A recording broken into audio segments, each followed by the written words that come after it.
circonstances me parle assez tôt de cette exposition autour de l'agriculture, et pour moi c'est un thème qui est assez complexe parce que j'avais toute ma famille qui travaillait dans l'agriculture, une agriculture assez complexe, assez dure, c'était de l'élevage de porc. J'ai énormément de souvenirs de ça, j'ai beaucoup d'empathie pour ça, et d'une certaine manière je me voyais d'aucune façon être capable de contribuer à l'exposition d'une façon directe, parce que je suis un néophyte. Et cette image, elle parle un tout petit peu de ça.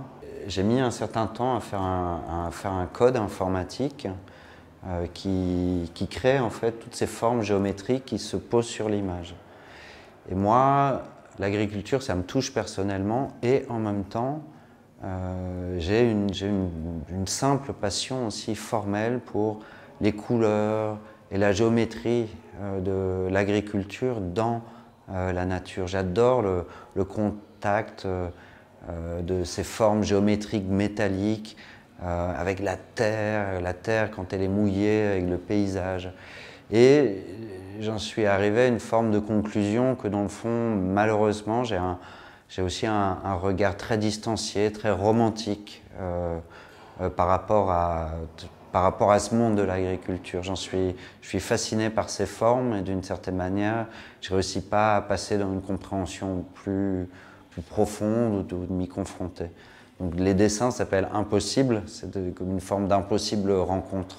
C'est-à-dire que moi, je regarde toujours de loin, et tout simplement, le code informatique, il crée en fait ces layers par-dessus l'image, qui fait que l'image, quand on la voit de loin, d'abord elle est géométrique, d'abord elle est plutôt comme attirante d'une certaine façon, elle est très ordonnée, elle est très colorée, et puis au fur et à mesure en fait on se rend compte, puis on rentre dans du détail à l'intérieur. Toutes les formes, toutes les couleurs viennent de ce qu'il y a derrière, donc ces couleurs elles sont dans le réel. Il y a des rouges, il y a des violets, il y a ce vert d'eau qui est totalement incroyable.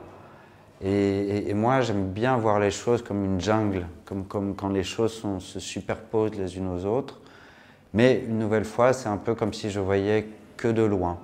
Donc il y a ces formes géométriques qui se mettent devant, qui brouillent un peu le regard. Et la dernière étape, c'est ces chiffres qui... si je fais aussi du code informatique pour dessiner, c'est aussi pour essayer de trouver des manières de comprendre qu'est-ce qui se passe avec les algorithmes, les réseaux sociaux, les quantités qui font que certaines choses vont vers nous ou pas. Donc ces numéros parlent, d'une certaine manière, sont presque un peu absurdes, mais ils parlent en fait de l'accumulation de ces formes. Et puis à la fin, par contre, vient ce dernier moment, c'est des dessins qui sont, enfin c'est des images qui sont imprimées sur un textile qui lui-même est contrecollé sur une feuille d'aluminium, et ce qui permet en fait à la fin de les froisser et de leur redonner en fait un peu ce truc qui est un peu, parce qu'on peut faire ce qu'on veut, on peut regarder, on peut numériser, on peut instagrammiser les choses. Il y a un moment, par contre, le réel, il nous rejoint. Quand il y a de la pluie, il y a de la pluie. Quand il y a de la boue, il y a de la boue. Quand il y a des sensations, il y a des sensations. Et d'une certaine manière, froisser, c'est juste de revenir à ça. Donc, c'est un peu une construction mentale de la distance.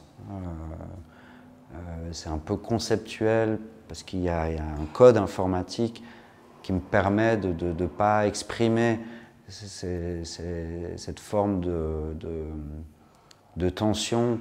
Je ne l'exprime pas par de la peinture qui coule, par quelque chose de violent. L'informatique met entre les deux comme une sorte comme un masque, si on veut. Mais malgré tout, oui, ça parle d'une relation un peu fascinante, mais impossible. Donc c'est ça cette image.